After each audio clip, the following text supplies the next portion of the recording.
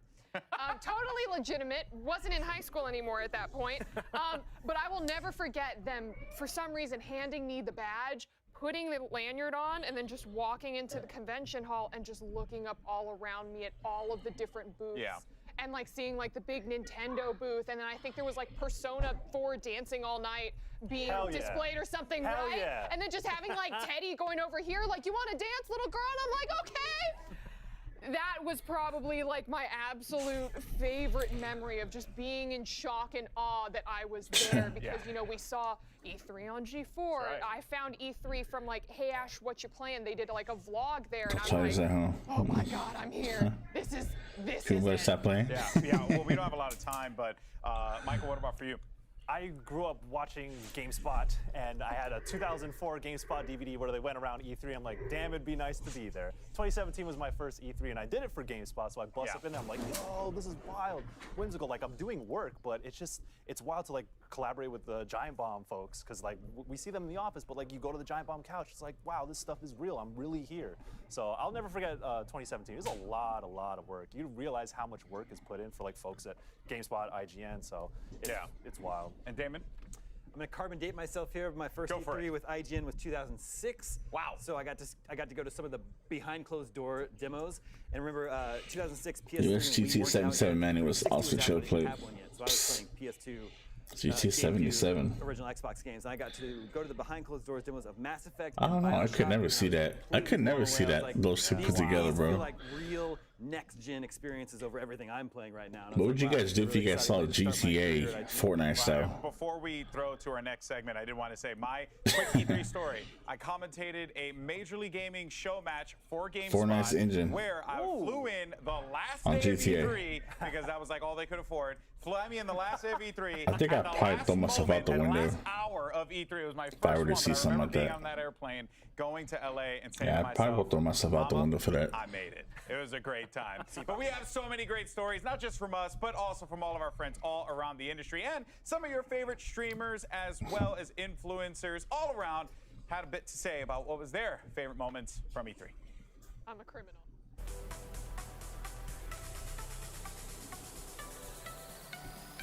Well, I could tell you growing up, E3 was like the holy grail, right? Like that was, I mean, it was like E3, I'll never make it there. Wow, you went? In 1999, that was my first E3. I Oh, got to see hell no. a Let's go cool from fuel. midway like basketball cage. I remember that.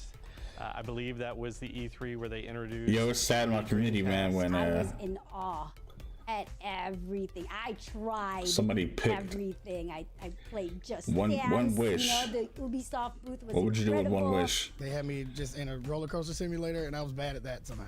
Somebody was like, people were like GTA 6 or Probably Saving similar lives. to a lot of the other content creators on this show. GTA 6 won we that had one, to sneak in, for man. sure. We was little kids. Like I was in high school. Nintendo was handing out posters. They handed out like a Zelda poster or something, and I was like, yes! And I framed it immediately and put it up on the wall, and I was like, I got that at E3!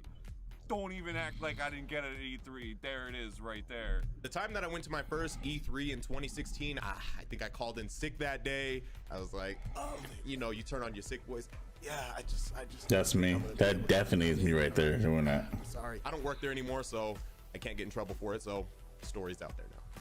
It was just so surreal to walk in and see something that I've been watching for so long, and it's there. It's in front of me, I go back at and the I'm A16 in it. The knowledge that I have now. cosplays, I loved meeting new friends. Chance for I that, loved the panels. yeah, that's perfect. I loved walking on the showroom floor and just seeing all these new things. It was just unreal, and it really solidified a lot of feelings for me, knowing that I wanted to be in this industry. I had all this swag on me from one of the halls where I had played a whole bunch of games, and then I get to the next hall because I wanted to go in there and see what it was. It was the one with Sony and Microsoft and also Nintendo. And the dude at the door stopped me and was like, hold on, let me see your badge. And I was like, whoa, and I showed him the badge, and he said, what's your name? And I forgot the name on the badge. That Bitcoin was a spike in the air. Damn. But I agree though, Gentry. I agree with that.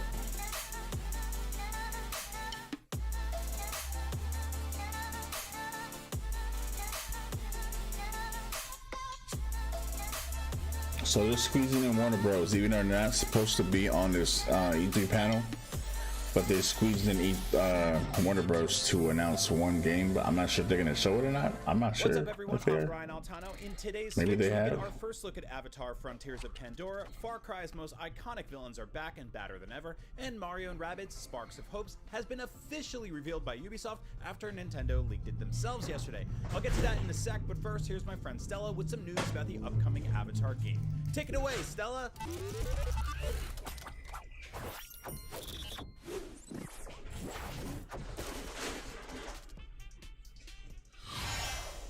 It's official, 2022 will be taking us back to James Cameron's epic science fiction world in Avatar: Frontiers of Pandora. Following a similar announced, then delay, then wait forever precedent set by the Avatar movie sequels, we first heard about this game 4 years ago. Based on what we saw in today's Ubisoft Forward presentation, it looks like this action-adventure game is set in a first-person open world featuring the Western Frontier, a part of the planet not previously seen, home to the franchise's signature living Horizon Dawn was Horizon Dawn made by Ubisoft? While the game stars new characters, it's clear from the trailer that it's Can't remember if it was them or not. versus the Navi and It's like the same engine. It looks like the same engine. air combat. Somewhere, Max Scoville is thrilled by this news. Developed by Ubisoft's massive entertainment studio, Frontiers of Pandora promises to utilize the Division Snowdrop looks like a engine whole to expand and new deepen the character. Avatar universe in exciting and innovative ways along with the films. Massive reportedly worked in partnership with James Cameron's production company and Disney, which could mean a game very close to the world of Pandora that we know, and different from Massive's other titles, notably Tom Clancy's The Division, and an upcoming open-world Star Wars game. The game is being developed for next-gen consoles and PC, and yes, this is what we got instead of Beyond Good and Evil 2. At long last, my dream of delivering Girl, that Far Cry mic is 3's way too famous close to your insanity mouth, girl. speech myself is coming true. As previously leaked, Far Cry 6's upcoming DLCs will explore one of the Far Cry series' most enduring elements, the villains. The DLC Season Pass will let you play as Vas Montenegro from Far Cry 3, Pagan Min from Far Cry 4, and Joseph Seed from Far Cry 5. All three previous villains were shown along with surreal first-person gameplay scenes That mic is just like that exist within each big kind of like this, but like, hey guys, I have a brand new happy nonetheless to be back. thing coming for y'all, and That's not all say, for bro, Far get Cry that 6's mic out of your Season Pass. mouth. It will also include Far Cry 3, Sorry, guys, Blood I'm like Dragon, screaming in your ears. This much-loved 2013 standalone expansion for Far Cry 3 featured a retro-futuristic world and parodied many 1980s action genre elements. Ubisoft and Ari Shankar recently announced a Netflix animated series spin-off called Captain Laserhawk: A Blood Dragon Remix, so it's a somewhat surprisingly good time for Blood Dragon fans. Thanks, Stella. I cannot wait for Far Cry. Speaking of colorful games full of terrifying villains and nightmare animals, the Rabbids are back, and they're teaming up with the iconic Italian plumber Super Mario once more in Mario and Rabbids Sparks of Hope, officially coming to Nintendo Switch in 2022. We actually got an early look at the game yesterday ahead of Ubisoft's conference when Nintendo themselves leaked the game on their official website. How dare you, Nintendo? It wouldn't be a Mario and Rabbids game without a leak happening. That's part of the tradition at this point. Either way, the first game was surprisingly awesome and also a sales hit, so here's hoping the next one is even better, even if Rabbid Rosalina is one of the scariest things I've ever seen in my entire adult life. Anyway, with E3 now in full swing, what are you looking forward to most? Are there any games you're hoping to see on stage? Let us know in the comments below. I'm Brian Altano, and that was your Daily Fix. Now that you're all caught up on the news, make sure to check out the rest of our E3 coverage on YouTube, across social media, or even on your smart TV. Download the IGN app on all your mobile devices, and subscribe to the IGN Daily Fix on Snapchat for all things, everything else, video games, E3, and scary-ass Rabbids, IGN.com. Thanks for watching. Back for Blood, let's go. Warner Bros. Is popping up with a. They're only going to show one game, which is Back for Blood. So let's check this out, y'all.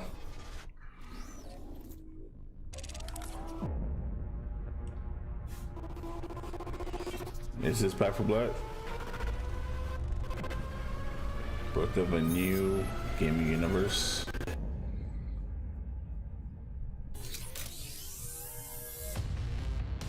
Binge. 2022.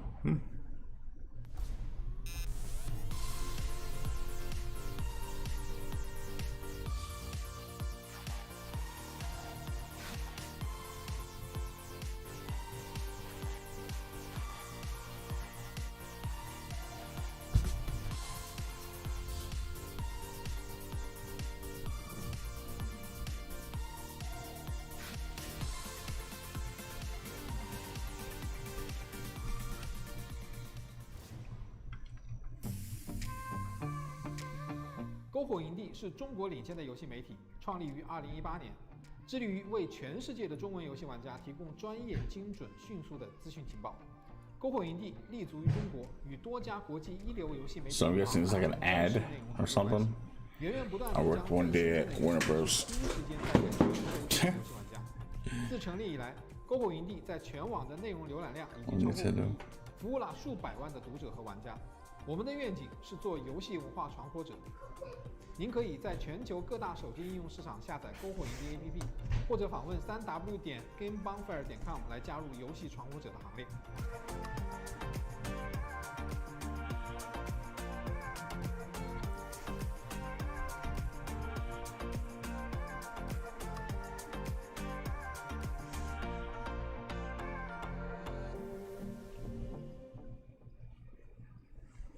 As a part of Play for All, GameSpot will be bringing you the latest gaming news and announcements, interviews with developers, the biggest press conferences, and lots more. Play for All is our yearly online event that combines the excitement and announcements of E3 with charity live streams the following week, with lots of special guests who are going to help us raise money for able gamers. So join us in June for E3 and Play for All on GameSpot.com, YouTube.com/GameSpot, Twitch.tv/GameSpot, and as a part of E3's official broadcast. See you then. And a big thank you to our sponsors at DoorDash. Get more from your neighborhood, from restaurants and convenience to grocery and corner stores. Are they showing Warner Bros. Yet, or? We got a lot to talk There we about, go. sir. There we go. Back for Blood. Let's go. We said that I together. can't wait for this game, bro. I can't wait for this. Getting out there, be the cleaners, take on the ridden. Yeah. Can't wait. You know, it's funny. I was talking to Damon, and I was like, "Oh, you used to kick Greg's butt Oh, I in saw. Left 4 Dead," and Yeah. he was like, "No, we played together." And I was That's what like, we do. We're a team, right? That was the Game Scoop squad, ladies and gentlemen. We weren't tearing each other apart. We were tearing up them zombies in Left 4 Dead, Yeah. which is why I'm so stoked to see Turtle Rock return to this and come out and do Back 4 Blood. And so yeah, we're on the precipice of this presentation. What's interesting, if you're not over on Twitter keeping up with there, they just put up a post that I think is interesting, explaining more of their online content and keeping the squad together, as they said. They're going to do it that if the party leader has content for PvE, which means, of course, if they bought something, it'll be available to the entire party. So if you want to do an expansion, not everybody has to own it, just party leader does. And then for PvP, the question was, how do you keep it from being pay to win? They're doing a thing where all the PvP additional content you can get for free by progression. So you Let's could pick it go. up by, cosmetics, unlock it right away. But if you want to, you can earn it for free. Let's go. You know what's been really interesting to me about Hell Back 4 yeah, it Blood is. that, with some games we see them trickling just a tiny bit. Yeah. They learned from, the first games they had. Sorry, I know that That's way stings. too I soon, apologize. I apologize.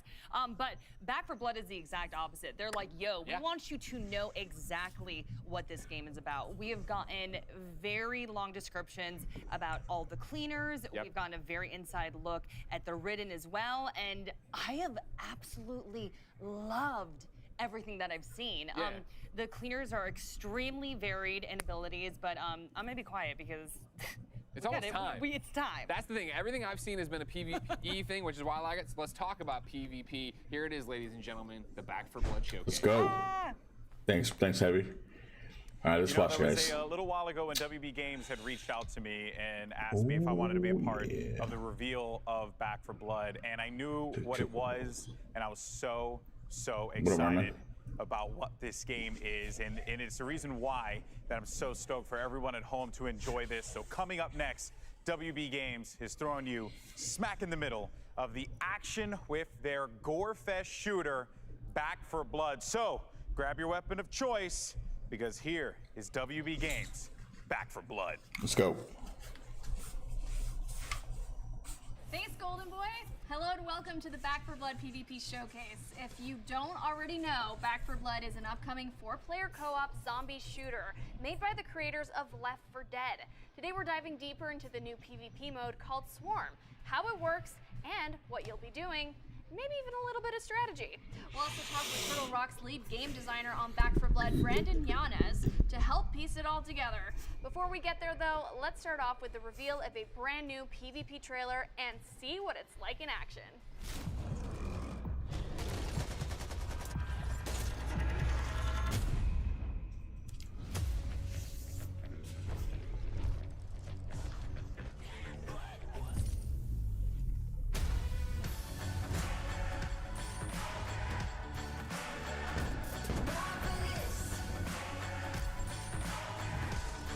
rundown.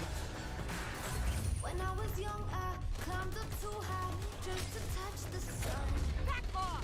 On my mission, no prescription, shoot for number one. What? You can actually lay down on the game? That's crazy. This is what happens when you don't stick together.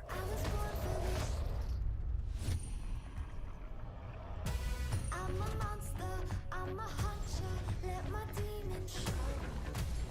Hold on tight. Keep pushing them back. Hit the gas and go. Now I never live forever. I'ma take what's mine. Heart is pumping, keep it coming. Thunder running high.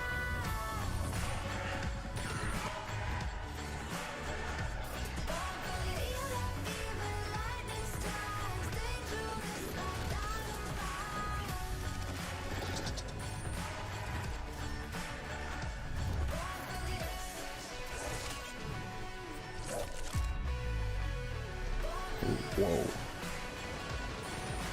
Here they come. Yo, that's dope, man. Y'all better go get that beta access quick. Intense. So there you have it, guys. Back for Blood's PvP mode Swarm. To hear more about it and to take a deep dive into the gameplay and the mechanics, we have Turtle Rock's lead game designer on Back for Blood, Brandon Yanez. Brandon, can you tell us a little bit about the inspiration of this new PvP mode and what makes it fun and unique? Of course, so just like our previous titles, we really enjoy bringing new ideas to the table while retaining the spirit of the genre that we're working in. So Back 4 Blood's PvP is heavily inspired by our previous titles that mix survival, fast action, massive monsters, and a touch of horror. So our goal is to make a balanced and fun PvP mode with just as much replayability as the main campaign. So what's the structure of the PvP like? Do you play Amazon Kid, thanks for the sub, man. Appreciate that, bro. In one match, or are we swapping between the two? Appreciate it, bro. Appreciate that. Played as a best-of-3 match. Teams of 4 take Welcome to the turns stream. swapping between the ridden and cleaner players. The job of the cleaners is to scavenge supplies, find a good place on the map to fortify their position, and try to last as long as Oh my god, what the hell is that? Ridden's main My bad, guys. objective is to kill the cleaners as fast as they can. So this is achieved by choosing the right Ridden to counter the other team's strategy, using mutation upgrades, and by coordinating attacks with other AIs and players. As the round progresses, the swarm moves in, so this increases the size of the Ridden attacks and shrinks the playable space, sometimes forcing the cleaners out of their favorable positions, right? So when a cleaner team is wiped from the field, the points are scored for how long they survive. Then both teams swap, and then they go at it from the other side. The team that runs the clock the longest as the cleaners is the winner. Now, I understand you can play as all the different cleaners in both co-op and PvP. Do you have a favorite character that you play as? So I have a couple. I play Mom a lot. She's a badass with a sawed-off shotgun. She adds a lot of survivability to the team. She can also instantly help teammates that have fallen during battle. All of our cleaners have special perks, so that one is hers. Let's jump into another trailer that goes a little more in depth on the Ridden's progression through PvP. Check it out.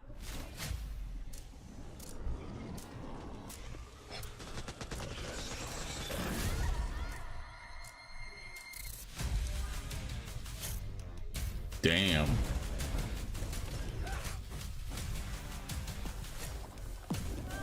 Intestinal discharge.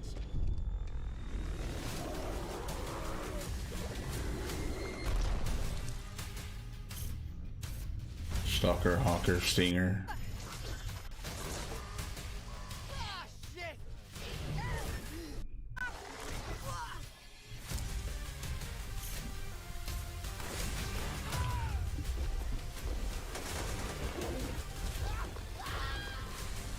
What?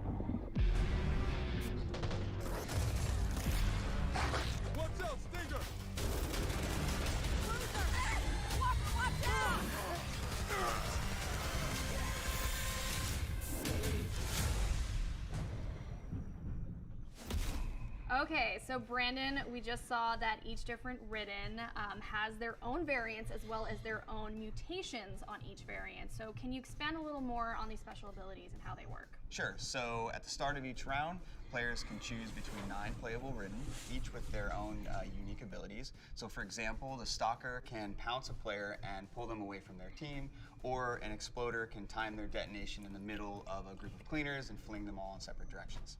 Now, knowing that each Ridden has these different abilities, how do they change and improve throughout a match and improve the Ridden's chance of winning? So as the Ridden battle against the cleaners, they gain points. They can spend these points on team-wide upgrades called mutations. Mutations upgrade and improve a lot of different things on the Ridden side, from adding effects to their abilities. They might buff the common AI waves in size and strength. So the really cool thing is so they affect the whole team, and they persist between rounds. So as a Ridden team starts to coordinate their upgrades, things can get pretty wild. What are some strategies that the Ridden team can take on in order to get a leg up on the competition? If the cleaners are really sticking together, you can swap to the Wretch and vomit on their location. That's going to cause them to spread out, right? This is going to open up a whole bunch of opportunities for your other Ridden players to attack, right? So if you get them to spread out and there's a Stalker nearby, Stalker will use the Chaos to grab one of the cleaners and drag them off into the swarm. The Wretch's vomit also slows their victims, so if a tall boy who's naturally pretty slow can attack one of those slowed characters, they're going to really be able to pummel them. Another good one is if an Exploder waits for a cleaner to go revive their friend, they can use that as an opportunity to charge in and detonate on them. Sam, what do you mean? You guys saw something behind me? Sounds pretty brutal. So with that being You're not said, the only which is one your that saw favorite this Ridden shit. to play as? That has to be the tall boy. It's pretty easy to pick up and play, and have a lot of fun hitting cleaners across the map.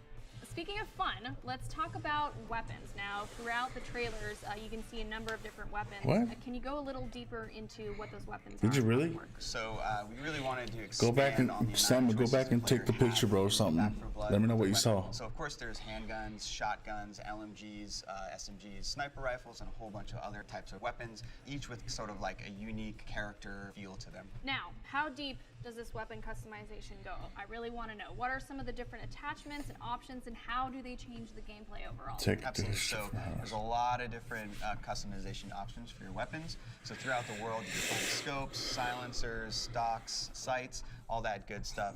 You can mix and match them, so there's a ton of options. Last question. Do you have a favorite type of weapon? Absolutely. So as I said earlier, I really enjoy playing. You guys really saw something behind me? It's definitely at the top of my list. Ah, that's a solid choice.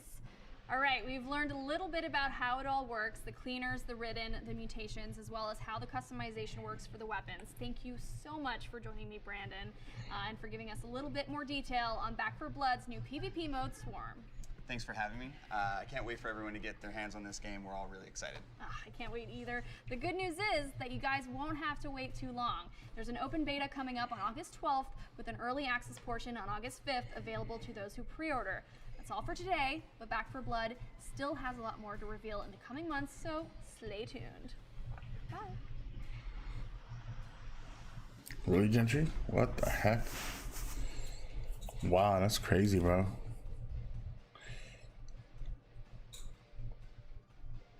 If you guys watch my GTA videos, you guys can hear small little voices on my when I'm talking. You can hear small little voices behind. I'm not sure if anyone's caught that yet, but after I replay the video, I could hear little like really faint words. There you got, folks. Back 4 Blood. It looks awesome. And it's, I don't know, it's crazy, man. A pleasant surprise for me.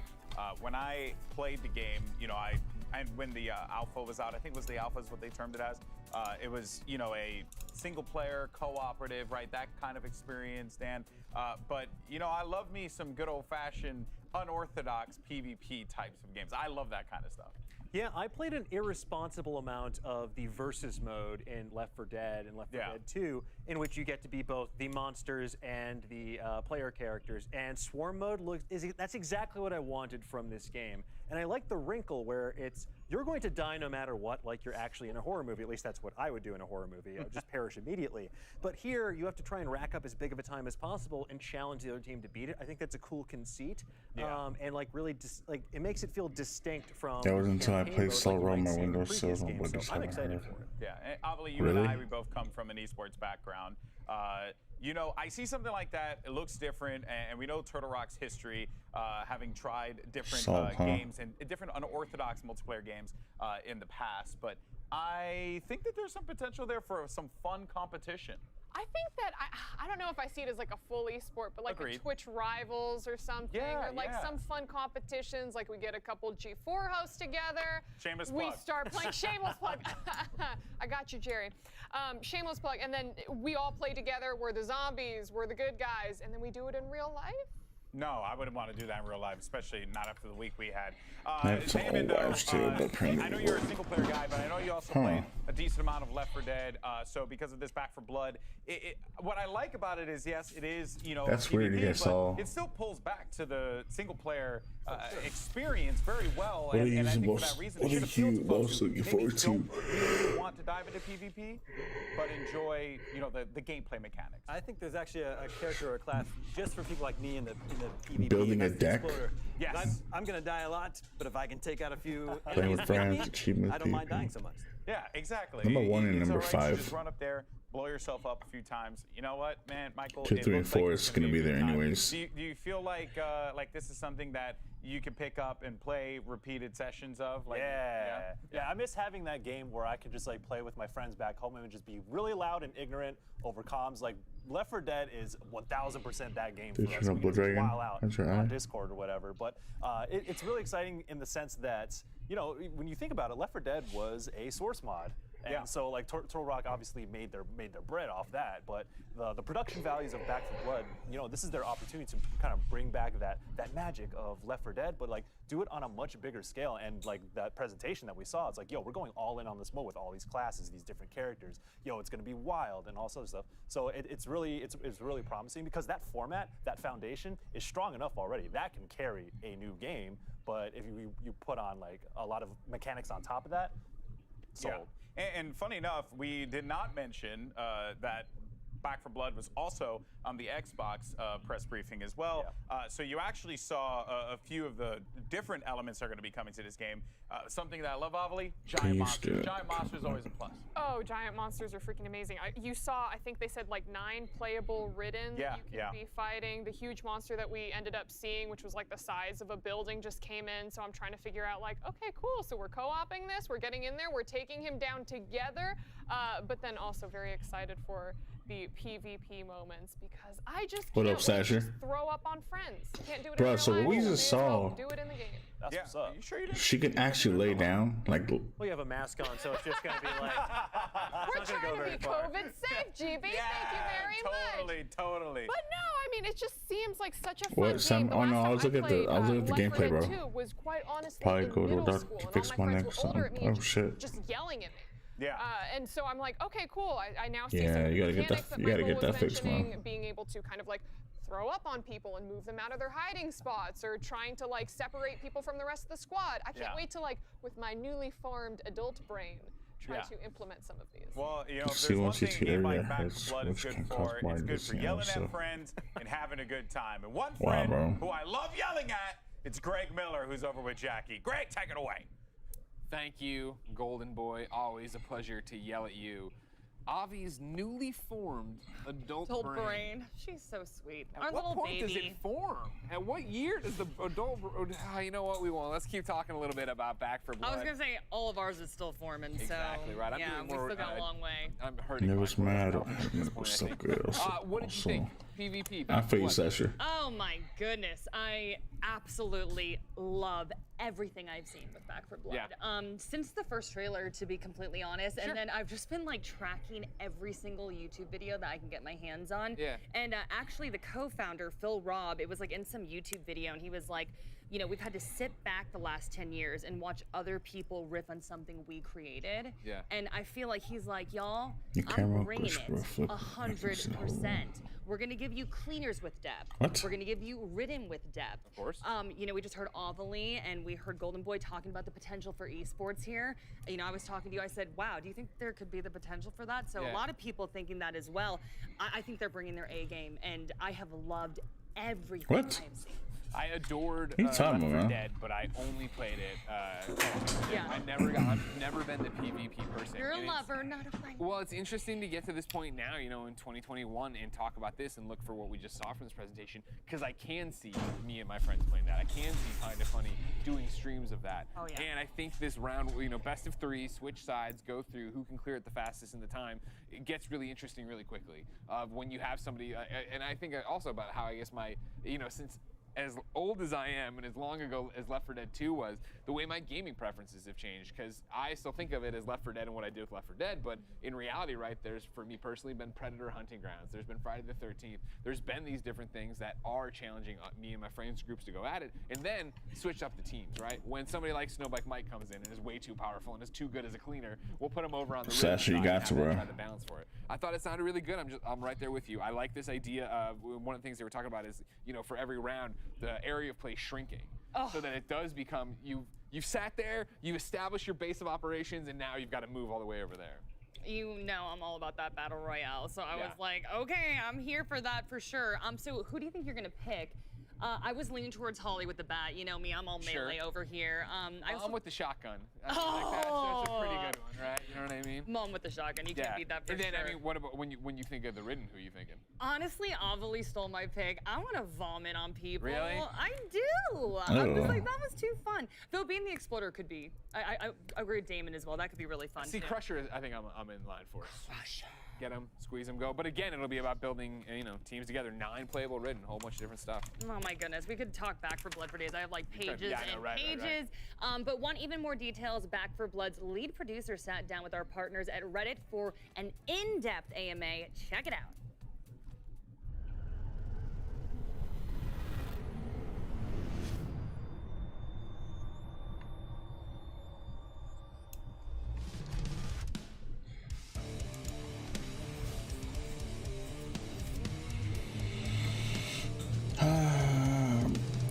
I can't have an hour to myself. I'm out for one. One of my members are getting briefed by some. Alright, just take it easy, bro. Thanks for popping in here, man. Appreciate you. Come back when you can.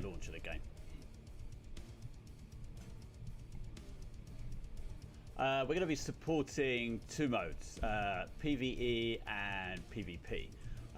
PvE is your more traditional kind of style, where you're going against the AI No, with because they're the, too fast the and 4 cracked on cleaners their therapies against the Ridden. process. And I feel then you. PvP is where you can fight against other players online.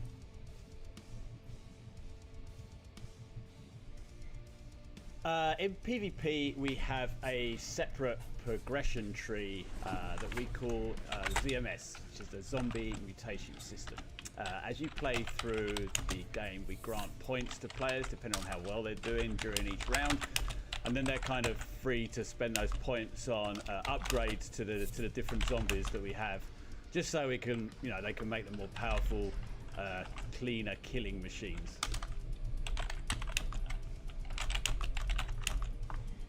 Indeed, there's actually going to be plenty of other stuff to keep cleaners occupied. As you're saying, when you're going from safe room to safe room, we're going to have special events in maps. We're going to have some lulls when you're not always getting hoarded by tons and tons of zombies, so you'll have time to explore each map, explore each area, where you'll be able to look for loot or upgrades or attachments to weapons, all that kind of thing. And we'll also have some secondary objectives in each of these maps that players will be able to complete.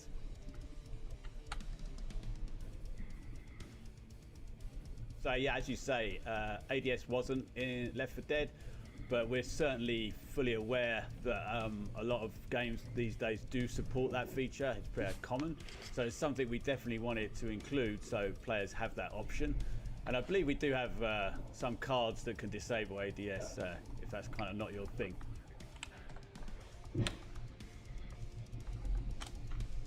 Ooh, I'm probably going to go for 3 different cleaners. Wish I wasn't doing 6 months ago, man. Damn, bro. I like playing Mum a lot. The quick revive is super handy. Walker's great because he gives you that extra boost of accuracy, which I need every now and again, I have to admit. and the Holly extra stamina is super useful. Stamina helps you get away from sticky situations. And I guess speaking of sticky, for the Ridden, I love playing the Hocker, like hiding up on rooftops during PvP, checking where you see cleaners are going to try and hide out, and then trying to stick them from afar, and then that kind of sticks it in place and allows some of the other more up close and attack Ridden to get some free hits in while they're trying to free themselves. So a lot of fun playing that Ridden and helping out the team with coordinated teamwork. Yes, thank you so much. We're really excited for the beta and the launch of the main game. It was pretty amazing that Warner Brothers gave us the opportunity to make this game.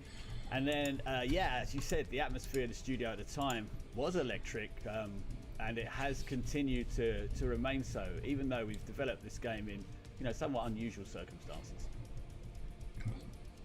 WSO something. These Ridden can certainly mutate into all sorts of different shapes and sizes. So, you know, who knows what monstrous thing they might turn into next.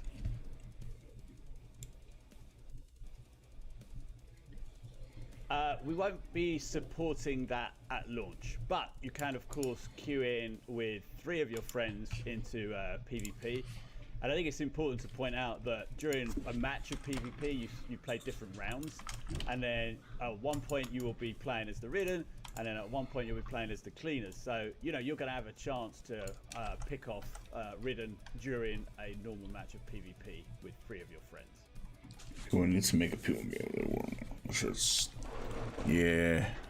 We would love to support split screen, but right now it's something that unfortunately won't be available at launch.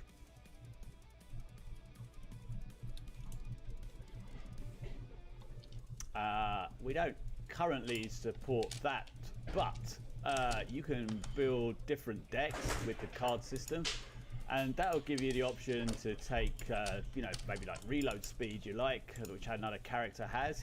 So you can add that to your deck, and you can start customizing that going to be your potential character trailer for summer tomorrow. Hopefully they do something for that. Okay, thanks for hanging around. Give me the opportunity to answer some of these questions for you.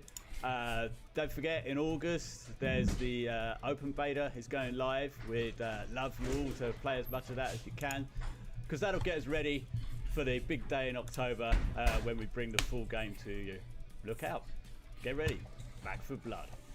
I'm just waiting now. I'll probably play as Mom too. She's a killer on that. Imagine Roblox 2.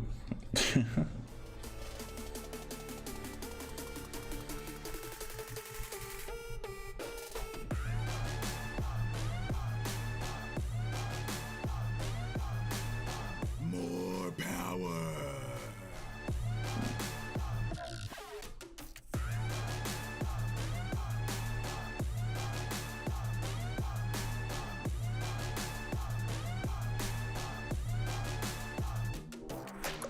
IGN Summer of Gaming has officially partnered with the ESA for E3 2021. IGN Summer of Gaming is now all summer long. From major press conferences and announcements at E3 2021 to the IGN Expo with exclusive gameplay and reveals to exciting first looks at the hottest new games and in-depth developer interviews, IGN Summer of Gaming has it all. IGN Summer of Gaming begins right now.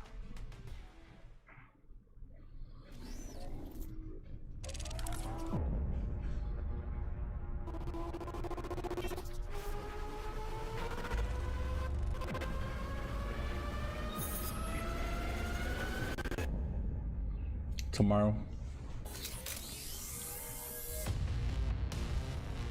But it's gonna be what you call it, Take 2.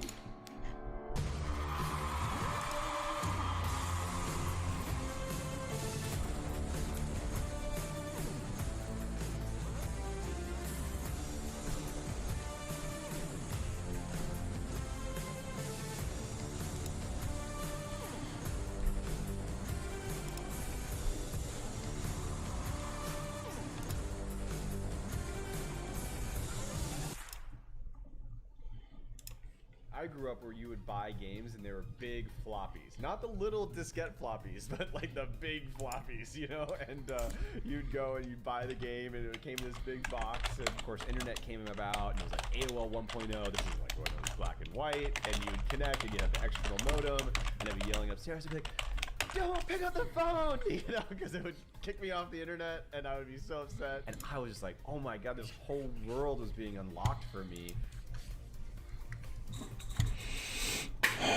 Chuck, what's up, man?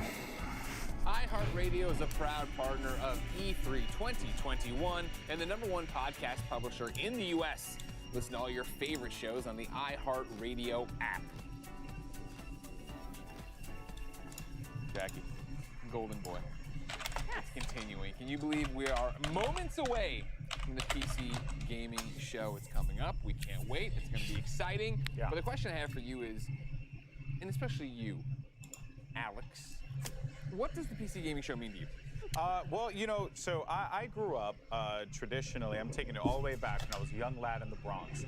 No, but I grew up traditionally playing console games. Yeah. So, you know, when I got older, when I got some money and I could afford to get a PC, you know, I was like turned to this world, and now like that's all I ever want to play. Yeah. Like PC for me is everything. So this show, and of course being hosted by none other than one of the legends of esports, Day 9. Yep. It's a real joy to watch it. You know, you're always going to get some fun games out of there, and it puts a spotlight on games you normally wouldn't get to hear about because you know there's so much going on with the hustle and bustle of E3.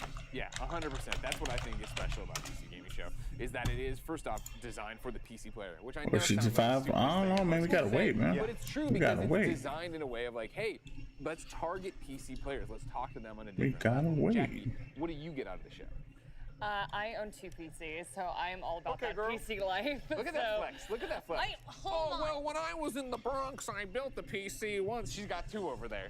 She got one gathering dust she doesn't even need. I shouldn't have even said that. I was just saying that what I love about the PC gaming show is that my brother was a huge PC fan. You know, like I just remember him being glued to the computer, and I was more like you. I played more console, and I was like, "What are you doing over here?" And actually, like I took it upon myself after he passed away to like really dive in and learn how to play in PC. I'm awful. I'm absolutely terrible. But I feel connected to him. You can plug your controller in, so you're good. Yeah, You know, you're right. There's you're also good. that option as well. But I'm also of the camp that the surprises. Yep. You know what I mean? Like I just think you always see a game that just makes you light up and smile. And Doing there's your just so best. many Thank you, Heavy. trailers, so Appreciate you, I'm man. very excited. Yeah, that's the thing about it, right? Is I feel Appreciate like it, man. You were talking about it. It's discoverability. It's something you wouldn't get in one of the bigger conferences. So it's All stuff we that can can do, be man, targeted just incredibly keep on trying, man. That's all we can is do. This strategy simulator you would have never seen on a main stage at Xbox or anywhere else in E3, but here it is getting the time it deserves, and it offers such a great insight into what inevitably will be coming to consoles eventually. Yeah, very true. But you are going to see things that sometimes you'll get that big game that's there because it is very important. Especially there was like a period where like all on PC was just like World of Warcraft, and then like the Counter-Strike and a few other things. That's all people cared about. But it's very important that the PC gaming community continues to be taken care of, continue to be supported, and that's why I love this show, and I think it is so important for the space. 100%, and it's also such a great avenue for independent developers. Very true. I mean, right now it is so easy if you want to make a game to go and try making a game on your PC, and with all the different digital storefronts, you're able to get out there. But you don't want to hear me talk about the PC gaming show. You'd rather see it. So, ladies and gentlemen, without further ado, the PC gaming show. Woohoo! Thank you guys. You guys are.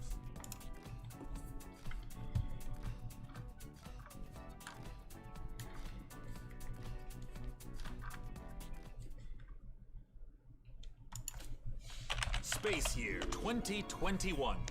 Having spent the last 12 months hunkered down and definitely not hiding in a subterranean bunker, our heroes have fled Earth aboard a spacecraft with one purpose.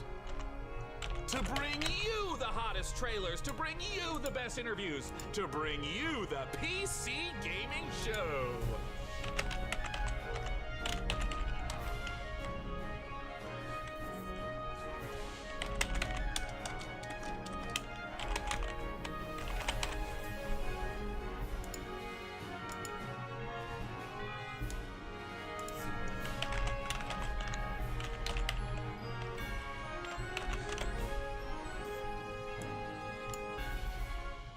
Situation calamitous. Sean! Situation calamitous. Situation Do something! calamitous. Do something! Countdown to the extinction of human race begins now. Oh, Deadbot, no! We have so much to We're live for. lying, man. Chopping waiting, bro. So apparently people that get this situation fixed. Be way better. Really? It is so good to be back, gang, and this year we're in space. Hi, Captain. Happy to be remotely on board, Sean. Well, I'm so glad you were able to finance this year's PC gaming show by, you know, selling all those black market graphics cards you've been hoarding. Ah, yes, a crime with absolutely no real-world consequences. Hey, Frankie, wait a minute. Is that a 65-ton catapult mech model CPLTC-1 as featured in MechWarrior 5 Mercenaries? Sean, I always knew you had immaculate taste. It most certainly is. I can't wait for this year's significantly more weaponized PC gaming show to go off without a hitch. Which reminds me, Debbot, can you run a quick hitch scan? Yes, Sean. Of course, Sean. Running hitch scan. Oh, and I also want to warmly welcome someone new to the crew. Mika Burton, welcome. Hi, everyone. I'm so happy to be here and look forward to bringing all of you fresh new PC games and hardware. Hitch scan complete. 0 hitches found presently or in 13,908,665 possible futures. Hooray! Yeah! So what's the plan, Cap? Well, Frankie, Debbot's gonna send you the coordinates for your first target, now. Your targets might be exclusive interviews, trailer premieres, or any number of amazing new computer games to beam down to the fine people on Earth. Mission received. Now, this is gonna continue until all the targets are acquired and our mission is completed Right. smoothly and without a hitch. Isn't that right, Debbot? Yes, no hitches located, Sean. Not a single hitch in sight. But first, let's teleport down to the stage to check in on E3 happenings. The only reason we're allowed to legally be back on Earth.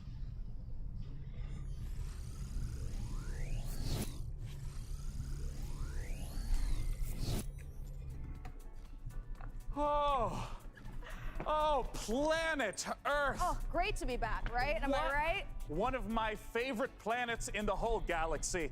It's all right. And thank God that teleporter was conveniently built just out of frame of camera. Mika, are you ready? I'm ready. Well, ladies and gentlemen, hello and welcome to the PC Gaming Show 2021. It feels great to be back on a live stage once again. Over the next 90 minutes, we're going to bring you a showcase of some of the most exciting upcoming PC titles with world premieres and exclusive interviews.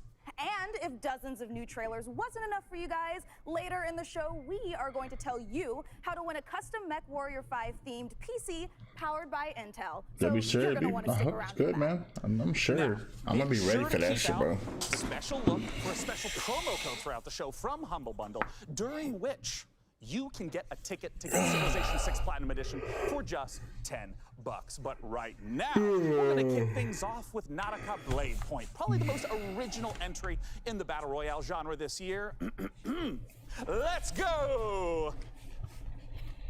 That was Nautica Blade Point.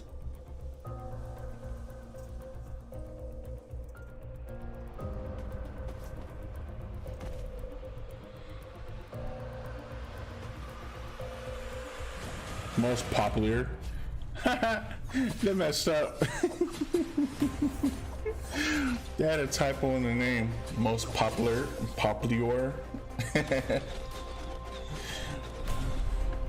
You can tell they were in a hurry for that shit, man. Nobody caught that.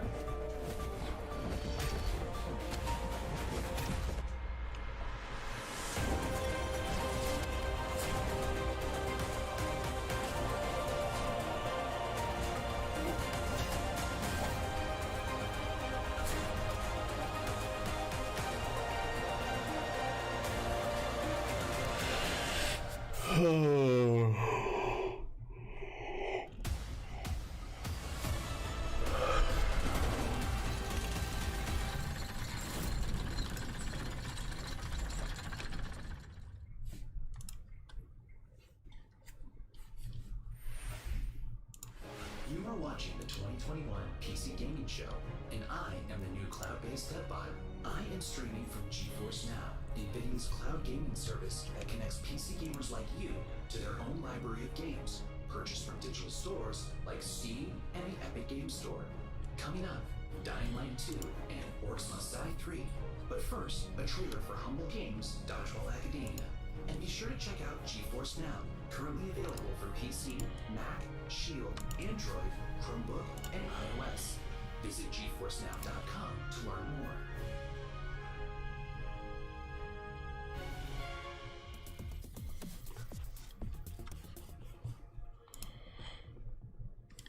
Finally, I've made it. My time is now. I will become the best player the school has ever seen. Dodgeball Academia, here I come.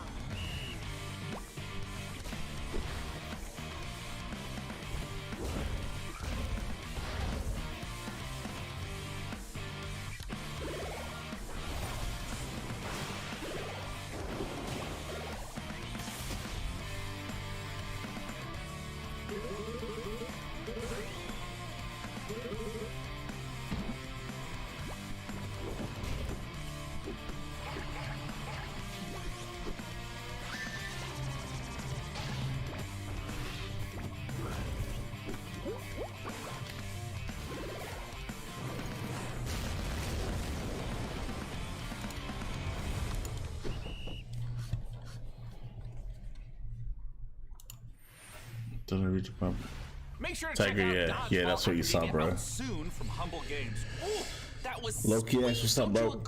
What it do, fam? Sure, whatever you say. Man, I don't know. They're showing some PC stuff. They've just been showing like some weak stuff, bro. To be honest, they had like what 4 games that were cool, but everything else is just booty, bro. I have also definitely not dedicated multiple cores to computing revenge plans in a range of lethalities. Great! I don't know what. New target acquired, Cap. It looks like Chivalry 2 with a special word from Steve Piggott, CEO Oh and man, I wish there were more games out, bro. Studios. So there's only like founder of Chroma Banner Studios, a couple of games, man. Chivalry 2 was just launched 5 days ago. I'm so happy to be here at the PC Gaming Show.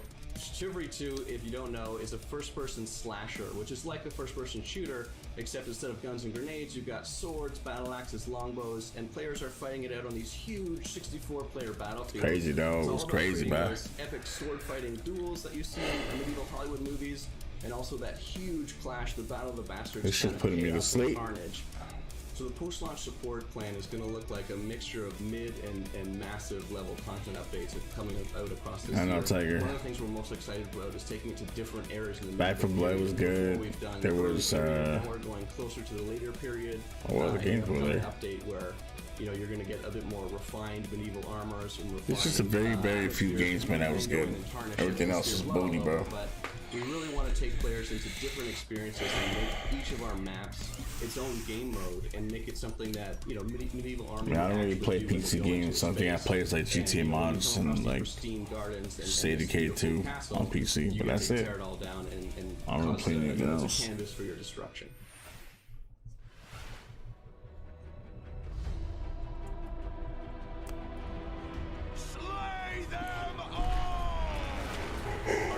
For Chivalry 2 is basically bottom line. It's the game that got us onto the scene and started the company, and it's the game that's going to take us so much further. With the post-launch plan for Chivalry 2, What happened with me, bro? Oh, me, that I don't know, bro. built to be extended. He just all of a sudden just removed me off of his stuff. He was cool and everything, man. Galencourt is the first PO map that's coming That out was it. post-launch. Galencourt is going to take us Yeah, it was. You were cool and everything, bro. There was no problem, nothing at all between me and him. But I don't know, man. It's just he, without even saying anything, bro, he just removed me out of his Discord, and we just stopped talking. But it is what it is, man. You know, it is what it is, bro. We just learned to move on and just stay humble and stuff like that, bro. That was it. A new fighting style is really going to change But up you the know, experience. And I don't see a point of like, speaking one another. He obviously respects me for not saying anything negative. I respect him for not saying anything negative, you know. You just keep it like that. There's no reason for like stuff like that. Next up, we have an exciting look at Heavy, Dying yeah? Light 2. I don't. And make I sure to mean, I do stick too, but I don't around really to play find that out much how you Steam can win games. a custom Mech Warrior That's it. PC from our friends at Intel.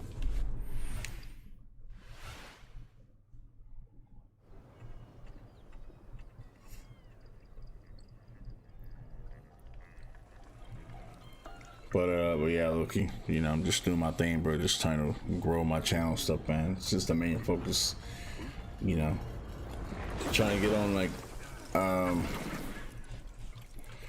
what do you call it? Sponsors and all this kind of stuff. So I'm just keeping my slate clean and just focusing, bro. You know.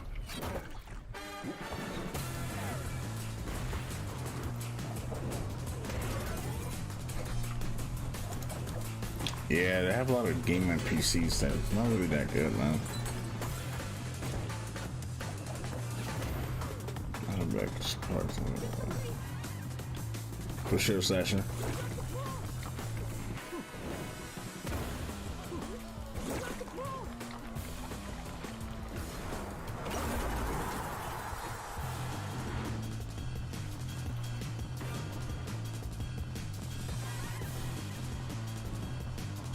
Oh yeah, Heavy, that's what's up, man.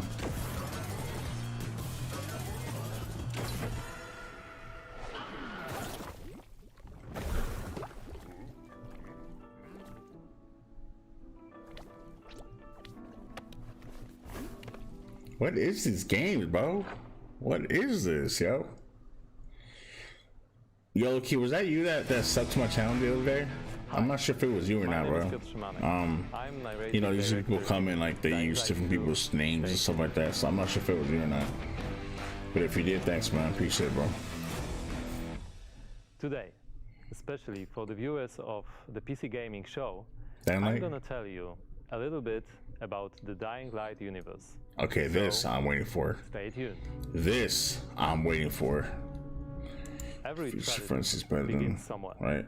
This one started with a virus that escaped from Haran, the city we met in the first part of the game, and it reached the whole world, including the city where Dying Light 2 takes place. Remember January 6, 2025. That day, later known as Black Monday, the military ordered chemicals to be dropped on the city. It was a mistake, a huge mistake.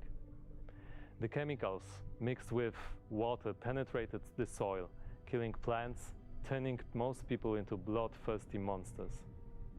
Don't think of them as zombies though. They are more like half-alive, suffering people who attack everything that lives as a result of their pain and rage.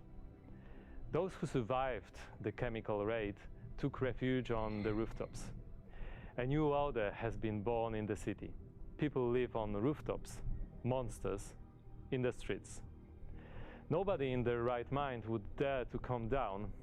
Well, let's say almost nobody. The exception is the main character of Dying Light 2, Aiden. But why is he braver than others? How did he develop such a unique parkour and combat skills? Believe me, guys, I would gladly answer all these questions, but I'm not here to spoil it for you. Let me tell you one thing. Same nightmare haunts me every night. I'm locked up with other kids. I don't know what he did to me, but he did it every day. Over and over. Looking for something he couldn't find. The worst part was that he did the same to my sister. I'll never forget her scream when they separated us. What could I do? They had rifles, and we were 5 years old. And there was a fire, explosions, chaos. I got away. Soldiers took me out of the city, but my sister stayed there. My Mia. I left her. We meet Aiden as one of the I heard they can also many put meat on children your neck to reduce undergoing pain. That's mysterious crazy, bro. medical research. The last thing Aiden remembers from that time is extreme pain, then a fire, and a little girl that was being tested with him. Her name was Mia. She was his sister. What happened next after the fire? Is Mia still alive? The following years haunted Aiden with these questions and with guilt over leaving her.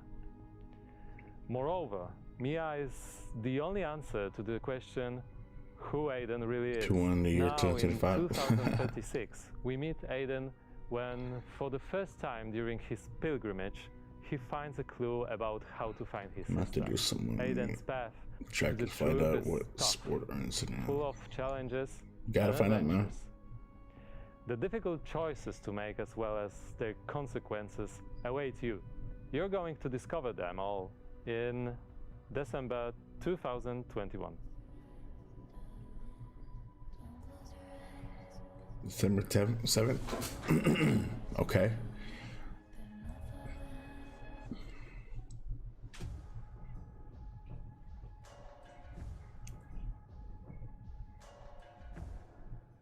Ooh, that was Dying Light 2, and it looks great. And spooky. Whew. Well, we are here back on the E3 stage so we can get closer to your comments and reactions to what you're seeing on this year's PC Gaming Show. That is right, Sean. So you out there, keep your comments coming in. Yeah, and Mark, you as want you're to watching your this opinion year, with we the want place, to get your input best on a place to subject work that with or Sean something? and I are pretty passionate about. PC building. So this year, we've put a number of prototype PCs based on MechWarrior 5, but we're only going to manufacture Work at the mall, one bro. of them. And you get Work to at pick the which mall. custom design becomes our flagship And, PC you know, for this year's there's PC Full Gaming Locker. Show, powered by the There's 11th Intel Core i9 processor. I think, what's it called? That is Cat correct. Each of Beast. the prototype PCs that you see before you on the screen There's, are paired with one of the 6 factions of MechWarrior 5. The Free Worlds League, the Draconis Combine, forgot the the other shoe Federated store. Sons, the Compellin Confederation. But those are good and spots to work So at now. cast your vote now for which faction and Everybody does custom have to pay for about PC you 3 want votes. to They win, put me and on help us my pick the best design. I'm currently personally pulling for the Draconis Combine because, as you can see by my beautiful patch, I'm the biggest fan of MechWarrior 5 on the PC Gaming Show. Well, all right. Well, we'll check in later to see which group survives this MechWarrior wanna showdown. watch more But for Warriors now, people let's that check can in with make our them, very own mech pilot, Frankie Ward, who went You're on a 16, special yeah. mission to Go get for a it, man. closer look Try at those. Sega and Amplitude Studios' upcoming strategy You do game, Target. Humankind. You do Walmart, whatever, you know. Maybe Target Electronics, In Humankind, maybe. you will be creating a civilization. Oh man. And speaking of unique, it's me, Frankie Ward. Looking kind of good, don't you think? I don't know, man. Let me show you.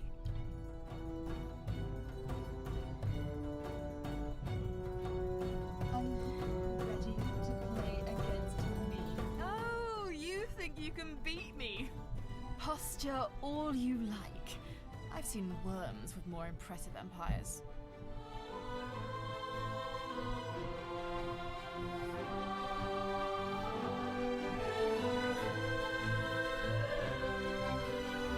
No thanks. Get ready to play against me in the Humankind closed beta, starting now.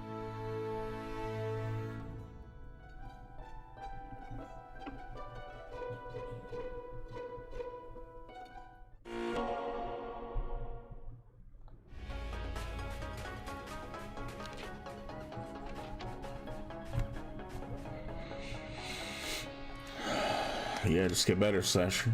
Just get better, man.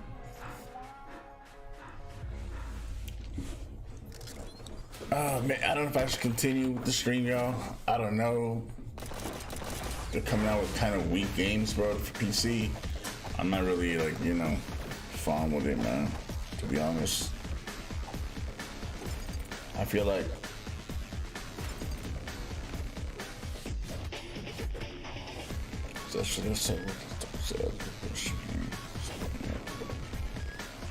plus I gotta order me a new gaming chair. This gaming chair is ass. My chick got it for my birthday and stuff, but this chair's getting worn already, and I gotta get me a better one that's gonna support my ass. You know what I'm saying? This one doesn't have too much. It doesn't have too much. What do you call it? Cushion on it.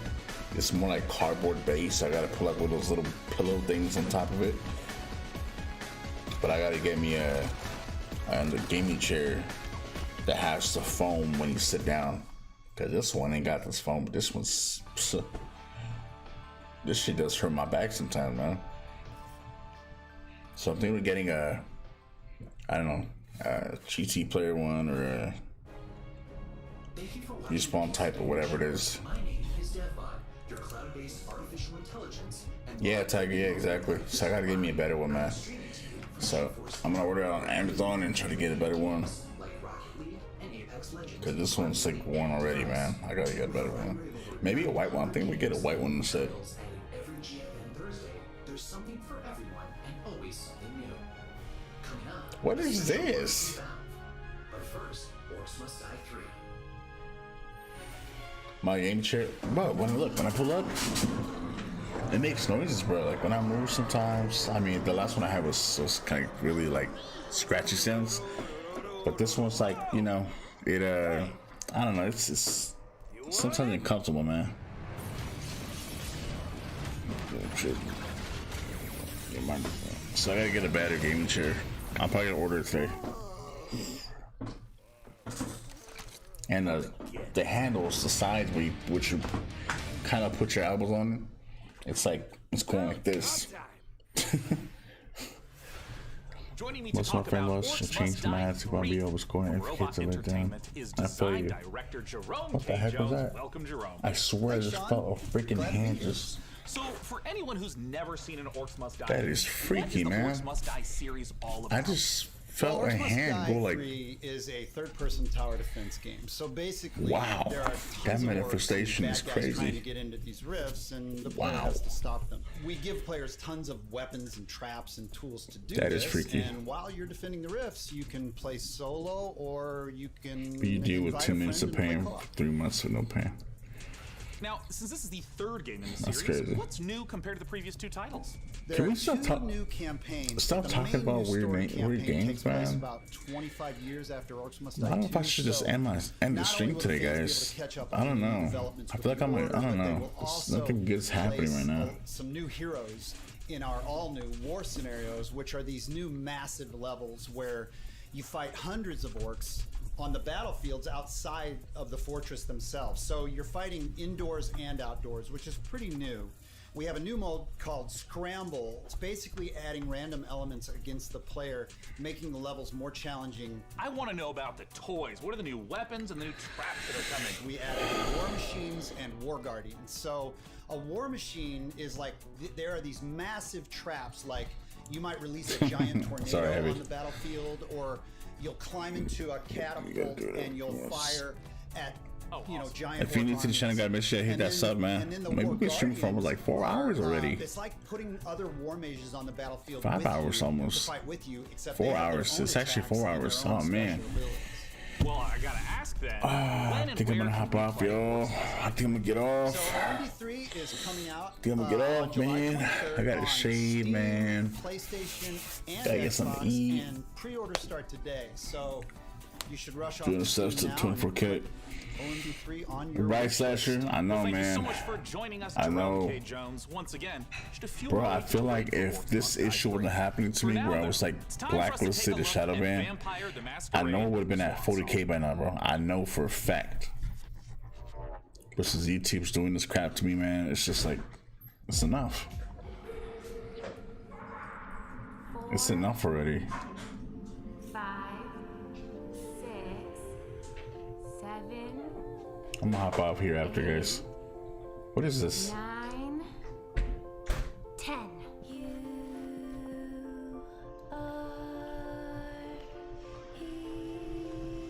Why they make her so pale? Halsey.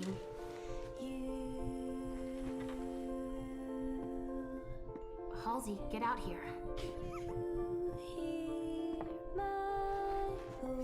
Why is she so pale?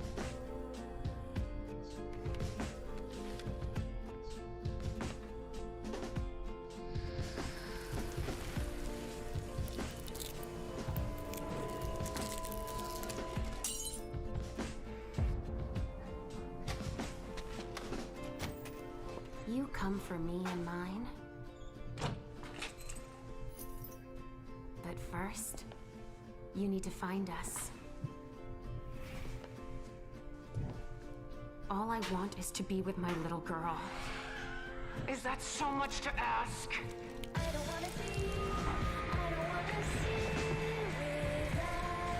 Pilot Masquerade.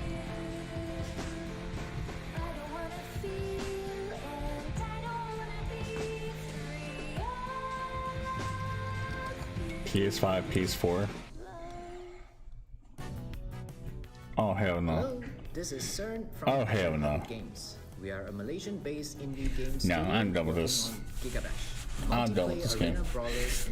If you have not yet subscribed, guys, to the channel, make sure you do. I'm gonna get off, man. They're just throwing a bunch of BS games right now. Let's tune in later today, guys. I'm gonna play some GTA today. Screw it. Yeah, just tune in, guys, and we'll be playing some of those new modes that they have, and then some of my own playlists. But I don't know what's up with this game, man. But everybody, much love, y'all. I'm gonna catch you guys soon.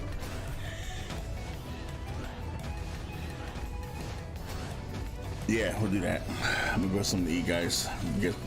Catch you guys soon, man. I mean, that's a wrap for today. Today we'll stream, and then tomorrow we'll do the next E3 stream for Take-Two and Interactive and stuff. But everybody, much love, y'all. Thanks for popping in here. Appreciate you guys for kicking it. You guys stay cool and tune in for the next stream later on today. All right, guys. Much love, y'all. I'll put the live events today. All right. Peace out, y'all. Much love. Catch you guys soon. See you guys. Let's check out a trailer for Lemnis Gate and make sure you hang around afterwards for the developer interview with Sean. Nah. Peace out, guys. Mankind is facing total annihilation. We stand on the verge of extinction. Infertility spreading across the globe. Humanity's last living generation. a major scientific breakthrough. Yet there is Hold on, guys. I need to see this first. Project known as the Lemnis Gate. But if we are to survive, first we must go back. Oh, hell no. I'm gone, bro. Peace out, y'all. 2, 1.